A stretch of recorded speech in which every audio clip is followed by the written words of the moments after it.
Good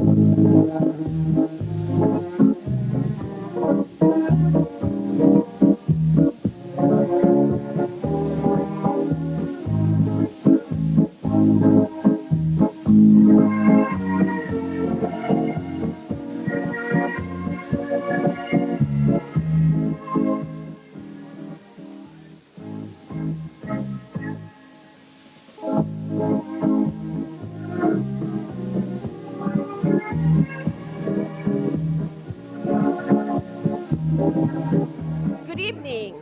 Welcome to the Islanders. Thank you for joining us again this evening. Tonight we have a special program.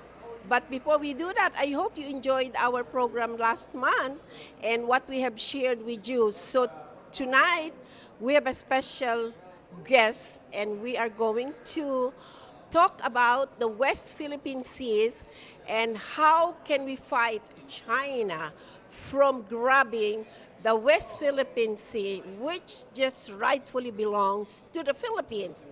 And we have been working hard to be able to get this back, that the Chinese government and China is trying to grab and to intrude in our country. So let's talk to Attorney Rodel Rodis, our president of U.S. Pinoys for Good Governance, and we are going to talk about the West Philippines Sea. I'd like to welcome again Attorney Rodel Rodis, who is the president of U.S. Pinoys for Good Governance. Let's hear from him the current issue on the West Philippine Sea and where we stand on this issue. Welcome to Islanders, Attorney Rodel Rodis. Thank you for joining us. Thank you, Chirito. I'm Tell us very about pleased. West Philippine Sea, the current issue we are talking about. Well, right now, there are several concerns that we have. One is that China is building a military base on Mabini Reef, which is in the Calayan Island group. We have seen photos of when they started and when they are now, and looks like in another 2 years they will have finished the entire reclamation of that what used to be just a few rocks protruding, because those are shoals. Now they're building a 1 mile long airstrip. And once China builds an airstrip on Mabini Reef, which is Philippine territory, then they can go anywhere in the Philippines with their jet planes and with their ships, that the Philippines is now fair game. So that concerns us. They're also building lighthouses and other facilities in other Philippine islands, because we're all anticipating that the United Nations petition that the Philippines filed with the International Tribunal on the Law of the Sea is going to be favorable to the Philippines. It will show that China is encroaching on Philippine territory. But the problem is that possession is 90% of the law. And if China possesses all of these islands, it will be very hard for the Philippines to dislodge them, even if we have a United Nations decision.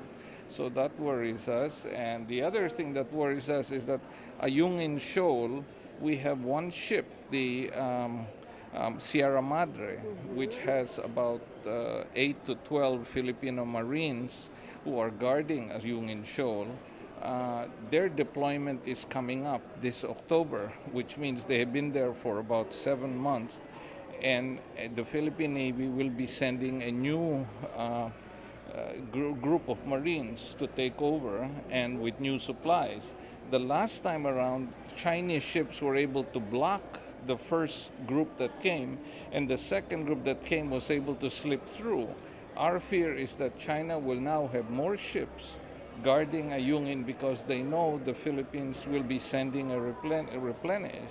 So if they prevent the Philippine ships from coming, it will create a problem for the ones who have been there, and it will be part of what they call their cabbage strategy of enveloping the islands with layers of ships to prevent replenishment, so that the Philippines will be forced to evacuate, and then they will be able to take it over. Once they take over Ayungin Shoal, less than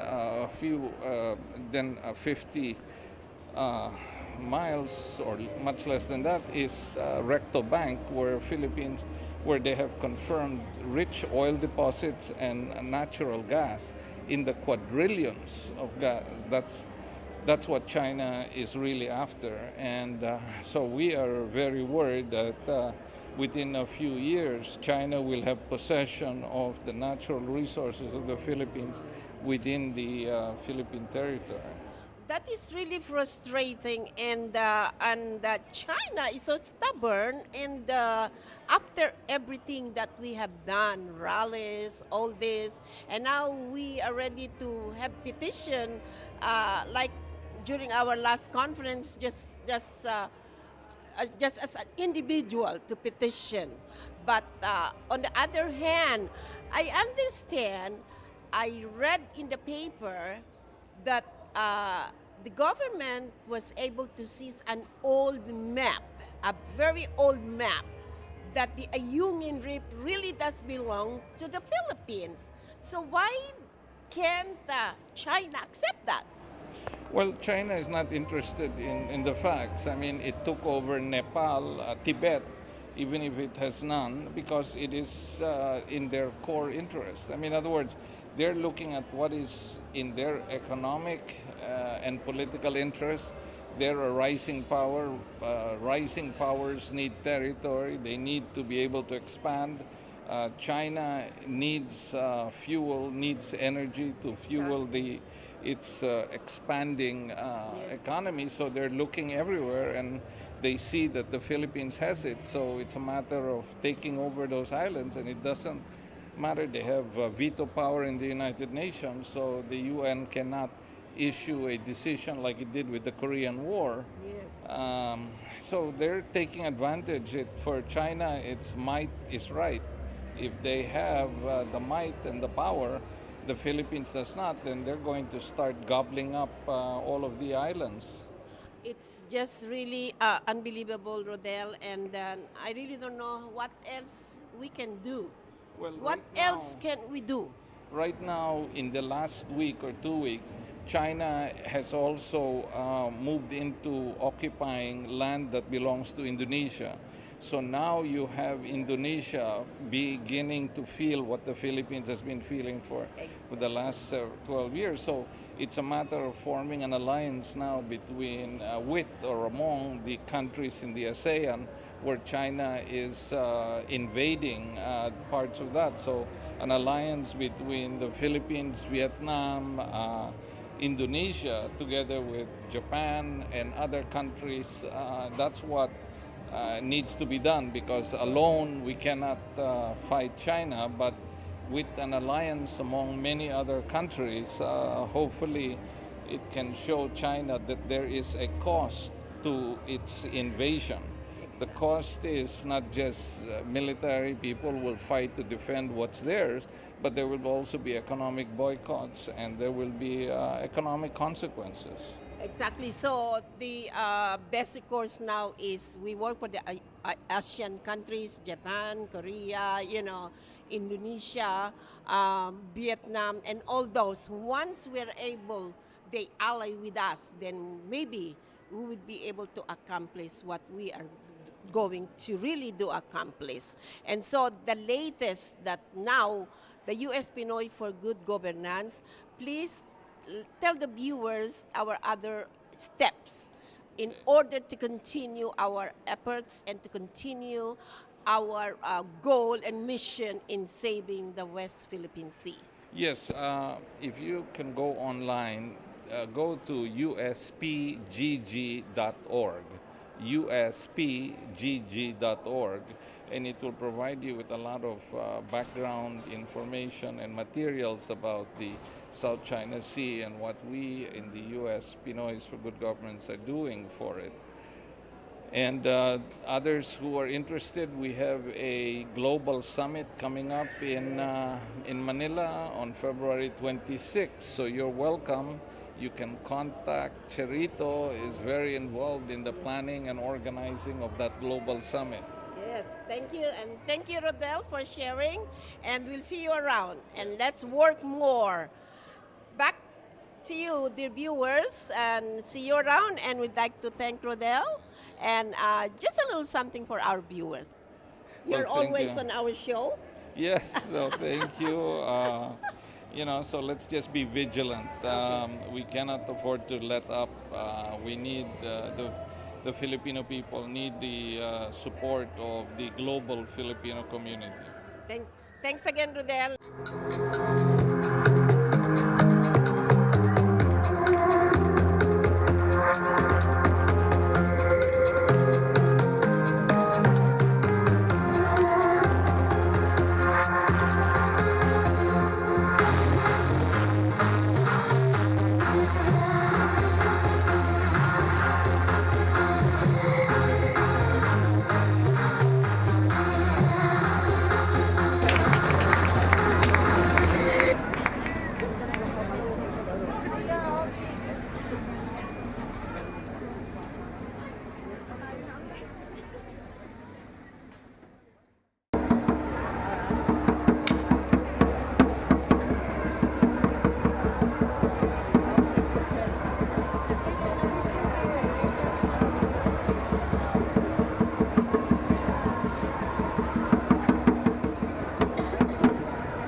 What you see are the dancers who would be demonstrating how the ladies would go down to the river, down from the mountains, and fill their water jugs full of water and come back up to where they live.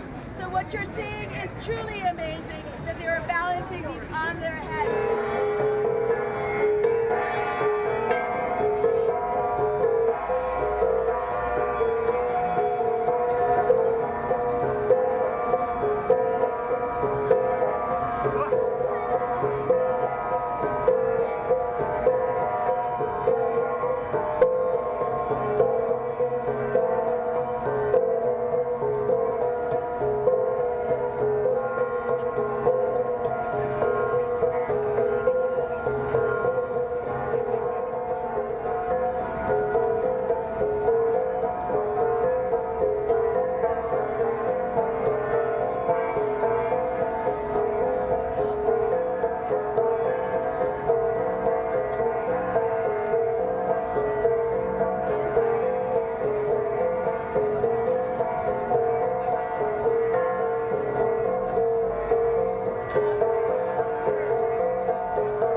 maraming Pilipino sa San Francisco? Maraming, hindi naman. May mga Bisaya ba dito? Raise your hand kung mga Bisaya kayo. Hi! Ako po si Cynthia Alexander. At ito po ang kaibigan kong si Kwame, galing LA. Ako po ay, yay! At welcome to the Kalayaan 2014 San Francisco. Nilipad nila ako dito mula Seattle, but I've been living in Seattle for 2 years lang po. Anyways, I'm going to teach you a rhythm, so kailangan namin yung, I need your participation in this. So I'm gonna teach you a basic rhythm of tid-2. Anyone know what a tid-2 is? Yes, it's a Maguindanaoan rhythm. Opo. So you must have heard that sometime today. And the rhythm goes like this. So what we'll do is we'll just clap along, okay? So simple lang po, ganito. Okay, kayo naman. Very good. Continue. Padayon. Patuloy. Diba? Ang ganda pag sabay-sabay tayo. Madali kayong sumayaw kung gusto nyo.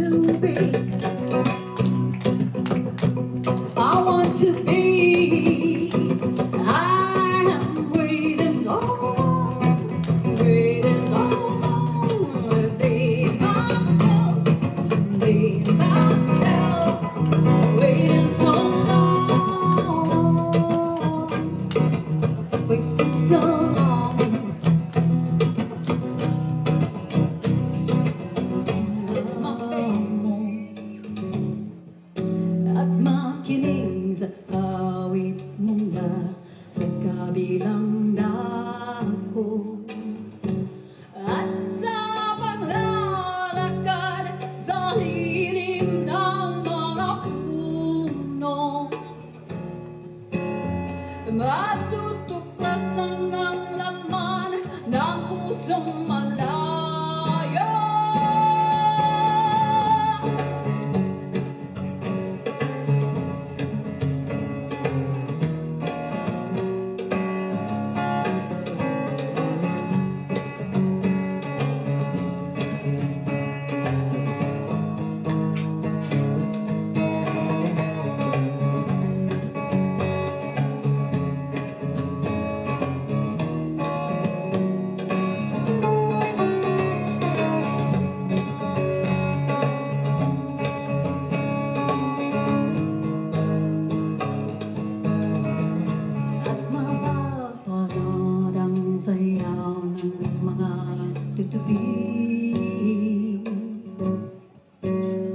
Sambay sa pindak at lipad ng ibong humuhuni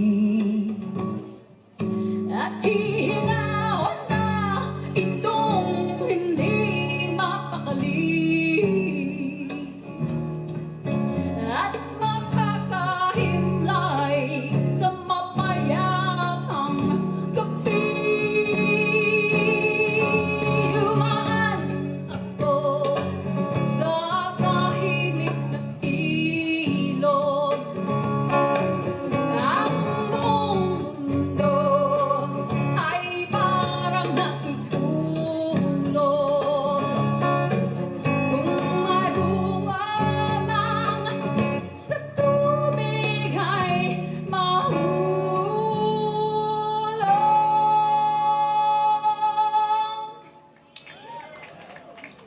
Parang ang puso ko nga itong nadudurog.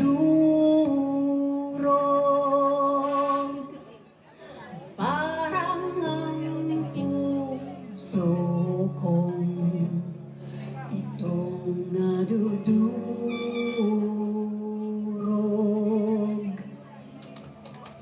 Maraming salamat po! Happy Independence Day sa ating lahat.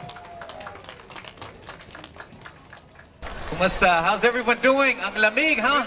Every year we usually have the sun out, but this is the first year it's cold. Anyways, we are very excited because we have some folks coming for you here, all the way from City Hall also, to do the proclamation. You have entered the proclamation zone. And to help me through that, please welcome the festival director herself, the lovely, the talented, the stupendous, the fabulous Genevieve Japanda. What's up, San Francisco? Yes. Where did you guys hide our son?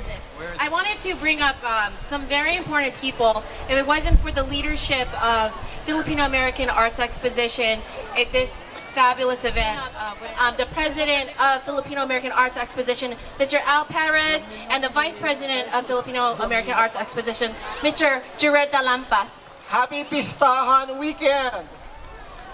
Are you having fun? Thank you all for coming today and for the weekend. We really appreciate you being here with us. Magandang hapon po sa inyong lahat. Good afternoon, San Francisco. I'd like to acknowledge the distinguished presence, of course, of Honorable Mayor Ed Lee, Deputy Congen Jaime Azcalon, our beloved city officials, the Pistahan community, kayo yon, media po. Taga-TFC po ako, pero ako rin po ang Hermana Mayor for the Pistahan this 2014. I'm very honored. Well, happy Pistahan, everybody! And let me do what mayors do, is proclaim this day to be Pistahan Festival Celebration Day in San Francisco. This is a little song from my half-brother from another mother, Bruno Mars. Give me your attention, baby. I gotta tell you a little something about yourself. You're wonderful, flawless, ooh, you're a sexy lady. But you walk around here like you wanna be someone else. Oh, whoa, I know that you don't know it, but you're fine, so fine. Sing it! So girl, let me take you out someplace to eat. Just let me know where you'd like to go. It'll be my treat. We'll even go to that place that don't serve meat. 'Cause that's how crazy I am for you. You got me eating tofurkey and beets. Yes, I would die for you.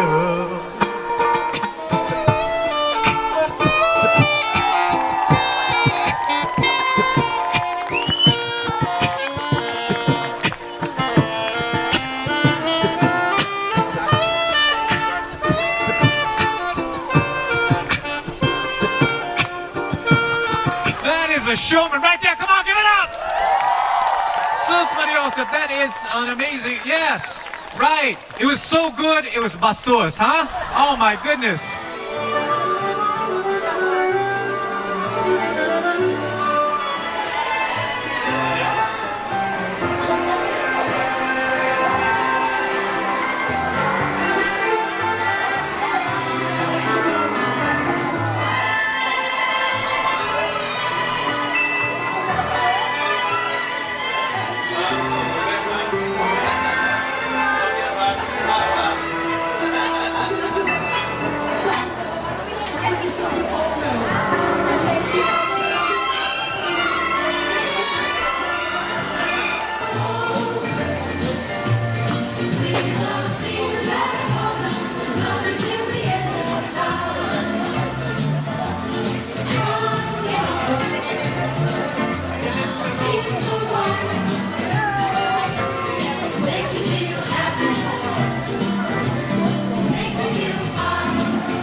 We're here at the Philippine Consulate covering the event of the 31st death anniversary of our late Senator Benigno Aquino. We will share with you everything that had happened during this commemoration. I'm the Consul General here, and my name is Henry Bensurto. And over here is my spouse, my beloved wife, and somewhere out there is my son, Matthew, over here. I was terribly emotional when we were singing the bayan ko. So pardon me for this. It's something very personal to me. It was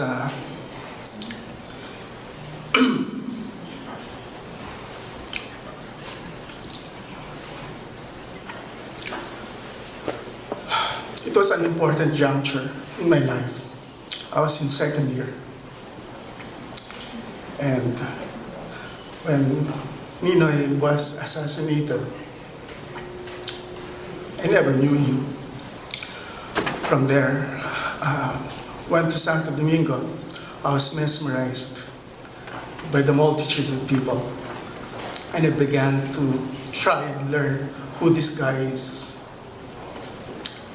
Immediately, I found myself in the streets and became a student leader. And even found myself detained at one point in time. Not for months like Ninoy, just 3 hours. But it was worth it.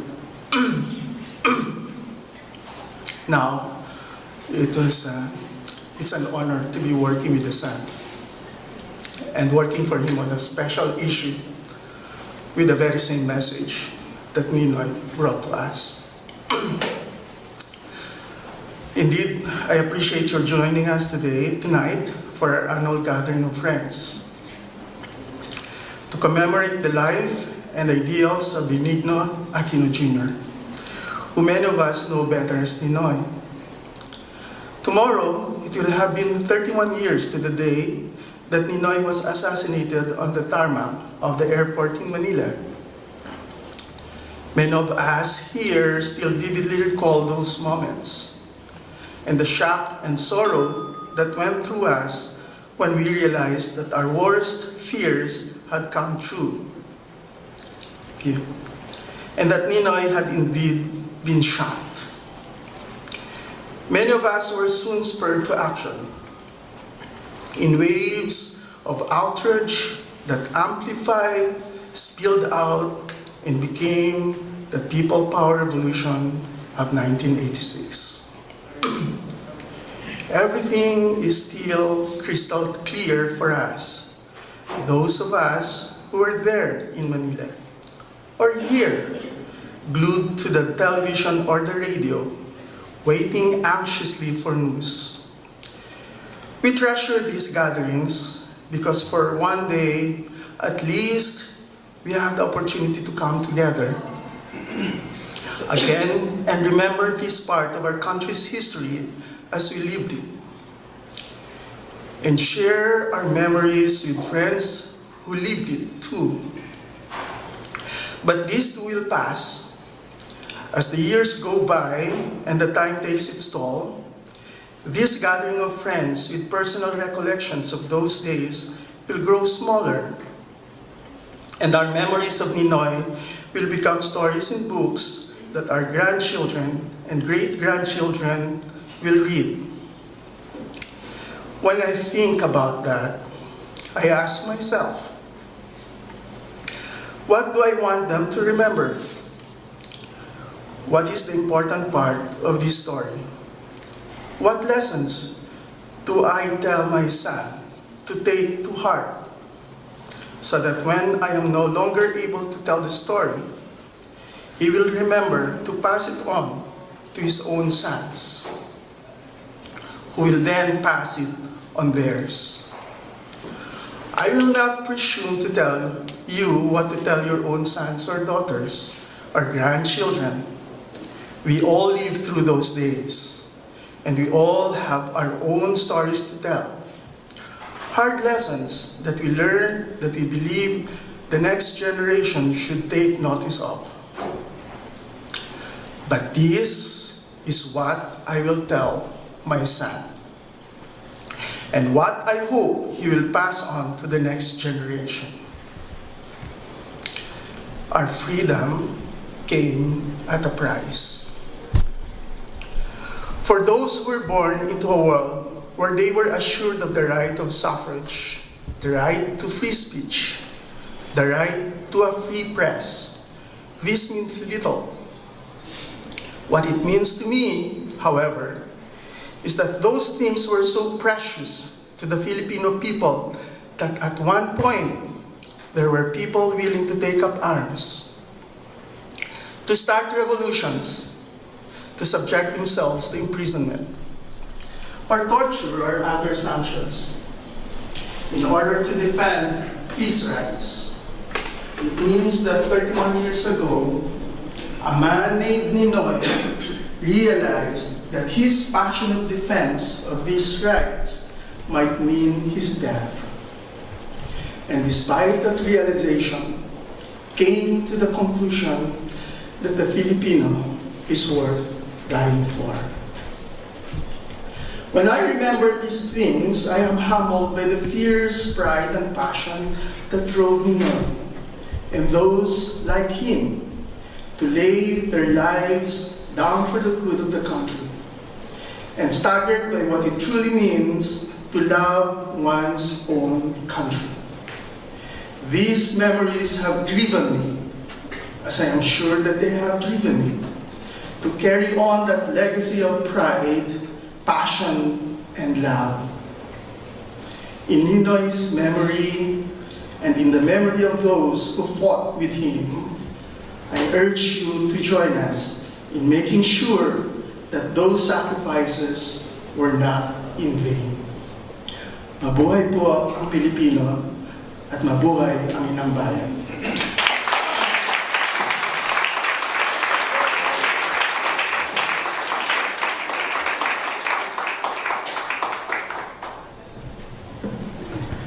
When the Consul General says that he was second year when Ninoy was assassinated, it makes me feel really old. Yes, you are. Yes, I am. I was middle-aged already. Okay. It's, I think it's extremely appropriate that we are holding this commemoration of the anniversary on this date at this time, because as you all know, it is August 21st in the Philippines, and at this hour, many of Ninoy's supporters are gathered at the tarmac, at the place where he died, to commemorate his life.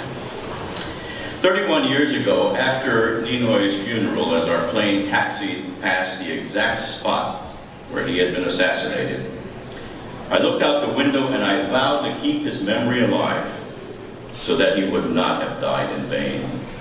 And for 3 decades, we have done that with the help of friends like you.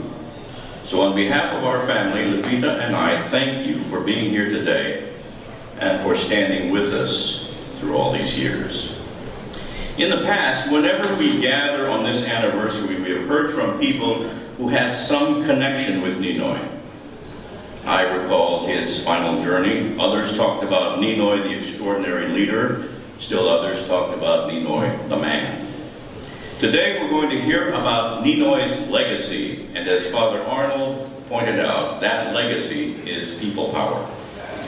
Our guest speaker was not only a witness to that historical event, but as a photojournalist, he documented the Philippine Revolution so dramatically that he was awarded our profession's ultimate honor, the Pulitzer Prize for News Photography. Since then, he has covered stories in Iraq, the Soviet Union, Vietnam, and El Salvador. He has won more awards than we have time to mention. He went back to school and received a master's degree in journalism from the University of Missouri. Today, he is an assistant professor of new media at San Jose State University and teaches short courses in video and multimedia photojournalism at Stanford Continuing Studies. Please join me in welcoming a true friend of the Philippines, Kim Komenich.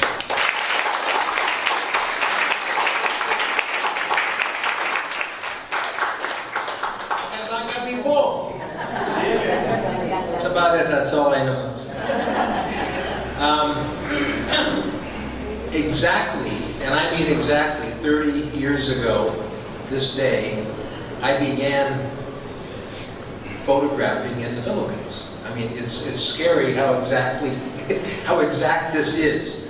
I traveled, of course, with last year's speaker, Phil Bronstein, for the San Francisco Examiner, and Phil went immediately after Ninoy was assassinated, and in fact was welcomed by the family and was on the very truck that bore Ninoy's body.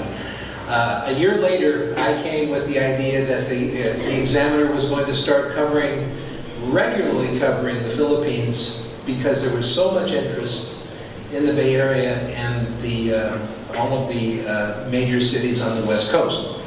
So my first experience with the Philippines, although I never met Ninoy directly, I had an opportunity the day he left to meet him at Lupita and Ken's place, to meet him. So my coverage of his legacy began exactly 30 years ago today. So I just wanted to share that. And of course, we know in 1972 he was jailed under martial law, came to the U.S. in 1980, and returned on that fateful day in 1983.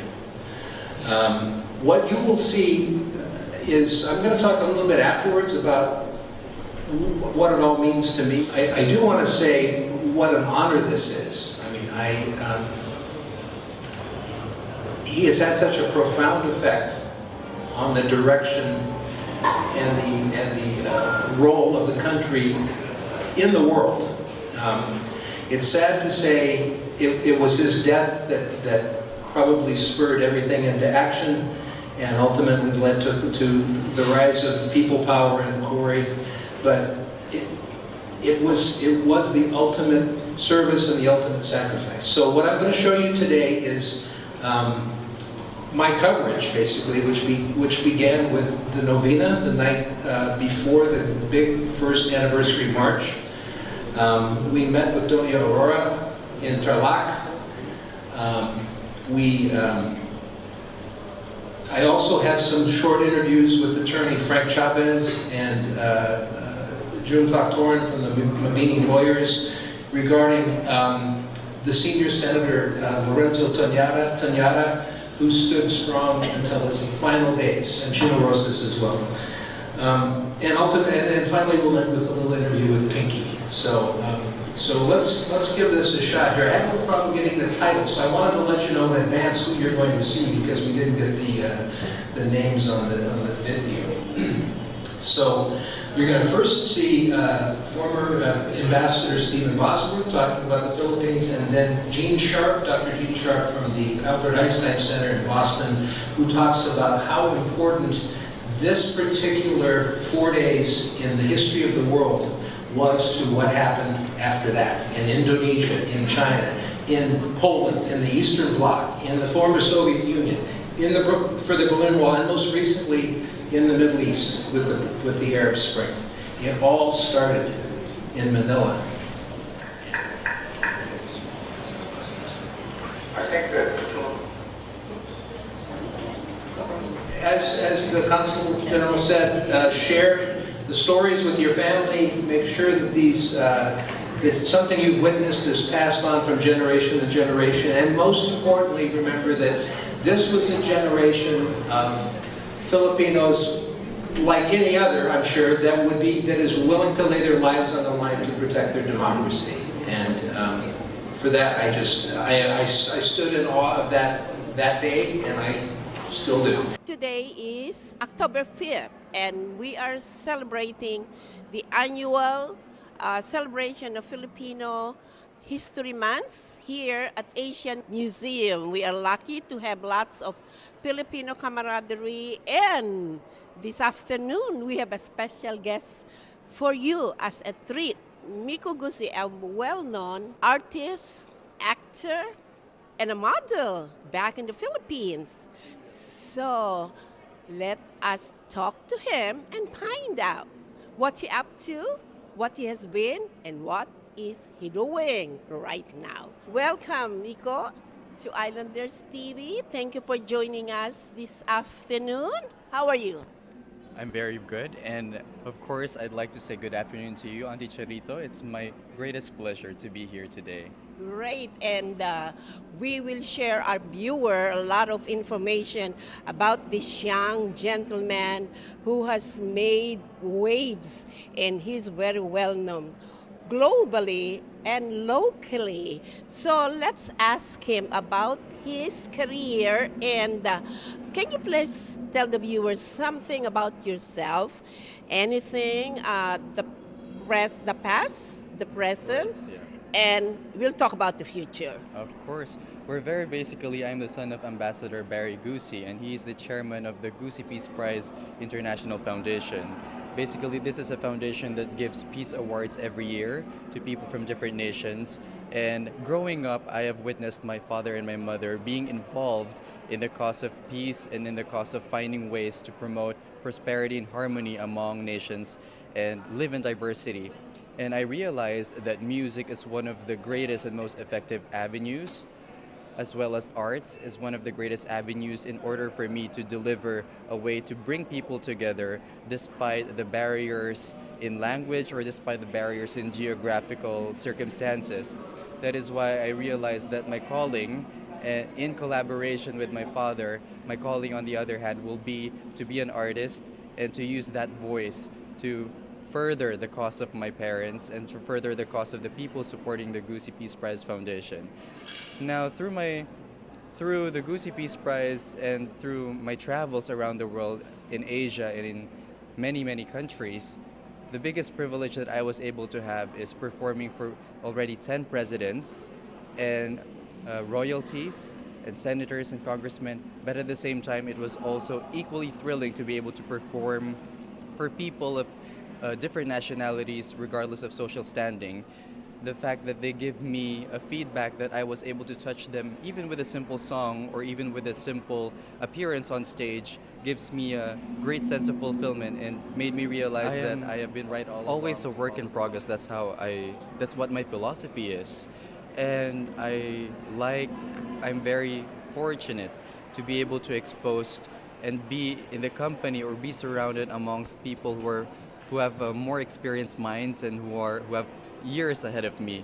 Now, what I plan to do in the future is to continue helping my Filipino countrymen by helping out with my dad in going to the outskirts of the Philippine country, especially in the provinces or in the typhoon-stricken areas. And I'd like to continue the mission of my father and my mother, where they do medical missions and relief operations and gift giving, and they also provide minor operations and give free wheelchairs, medical assistance, and of course, I would not deny that I love singing. So I'd love to sing for all the Filipinos wherever I go, regardless of the crowd, as long as I can see that there are people in the audience that are smiling, appreciating the little labor of love that I can give. I think that is one of the most fulfilling things that an individual can ever experience. Wonderful. Look at that. With a great noble aim and noble ambition to serve not only the Filipino but all those in needs, all those people that have been stricken by the calamities, especially the latest calamity that had stricken the Philippines in Tacloban, Haiyan, and everything. And I tap in the back, and Miko is just simply wonderful for doing that and continuing on that effort. I wish for you to accomplish a lot, and may God bless you and guide you on your journey. This is not yet the last time we're gonna talk. We're gonna talk more on the rest of other things that you would like to do aside from the awesome, fabulous, and inspiring story that Miko has shared with us. Thank you, and when the Islanders returns. Thank you. Welcome, Ambassador Gusi. Thank you, Welcome Madam Benipayo. Thank you for welcoming me here in San Francisco. And I would like to congratulate the Filipino people in this celebration today. And thank you for joining us this afternoon, and what an opportunity. And it is indeed a great honor to have talked to your son, who is an accomplished musician, artist, and an actor and a model.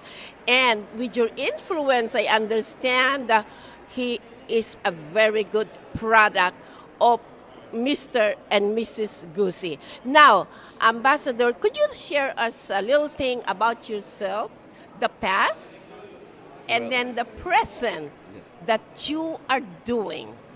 Well, in the past, I am a world traveler, and I try to promote the culture of the Filipino people as an special envoy of Micronesia. I am a businessman, and to the present, I am the current chairman of the Gusi Peace Prize, known as the Asian equivalent of the Nobel Peace Prize.